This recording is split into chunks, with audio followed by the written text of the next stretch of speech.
लालची कुत्ते की कहानी। एक दफा का जिक्र है कि एक कुत्ता भूखा था। वो भूख की हालत में भटक रहा था। आखिरकार वो एक कस्साब की दुकान पर जा पहुंचा।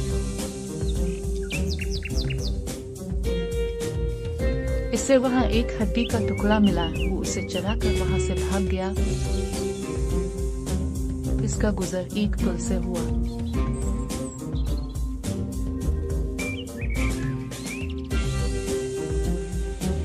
नदी का पानी साफ था, चुनांचे इसने नदी में अपना अक्स देखा और समझा कि शायद नदी में दूसरा कुत्ता है और उसके मुंह में भी हड्डी का टुकड़ा है। चुनांचे इसका टुकड़ा भी चरा लिया। वो भौंका तो इसका अपना हड्डी का टुकड़ा भी पानी में गिर गया।